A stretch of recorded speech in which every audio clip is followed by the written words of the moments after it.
Cadel Piggott had a very special sort of mind. He could picture systems of all kinds in 3 dimensions with perfect accuracy. He loved systems, phone systems, electrical systems, car engines, complicated traffic intersections. When he first saw a map of the Sydney rail system pasted on the wall of a suburban train, he was enchanted.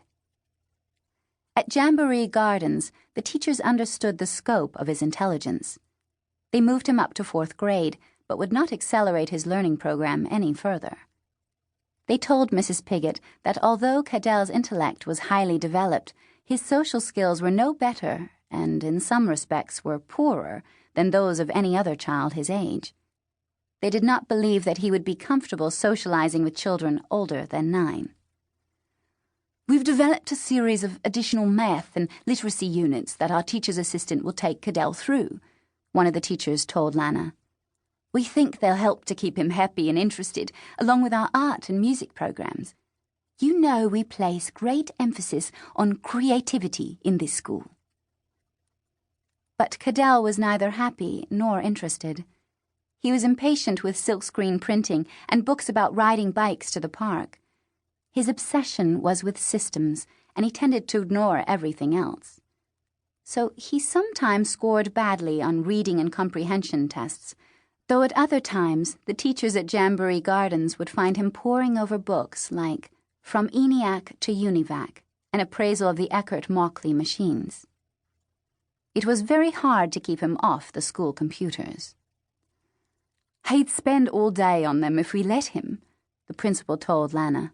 "And when we don't, he becomes quite uncooperative. To be frank, we don't like him messing around with them, because half the time no one here can understand what he's doing. We can't supervise him responsibly if we don't know what we're supervising. It's very difficult." "I know," said Lana in gloomy tones. "I really think he should be encouraged to focus his energies away from computer science," the principal continued. "A fully rounded person must diversify, or his intellect becomes narrow and blinkered. I think we'll have to institute a very strict timetable for Cadel, make him understand that there's more to this world than computers." She was successful to some degree. Forbidden computers both at home and at school, Cadel turned his attention to the Sydney Rail network. He obtained every timetable for the entire system. He rode every line over and over again, though not unaccompanied.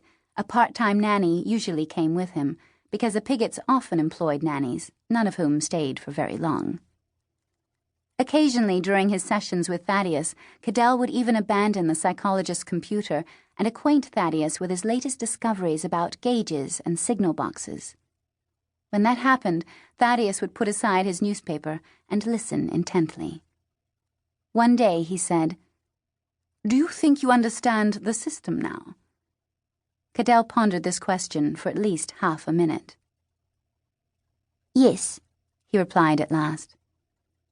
"Because there's only one way to find out if you do," Thaddeus went on.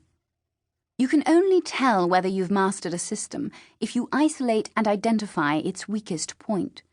If you knock that out and the whole system collapses, then you know you've got a handle on it." Cadel absorbed this advice silently. Across the room, Thaddeus watched his pale little face grow perfectly still. Satisfied, Thaddeus once again picked up his newspaper.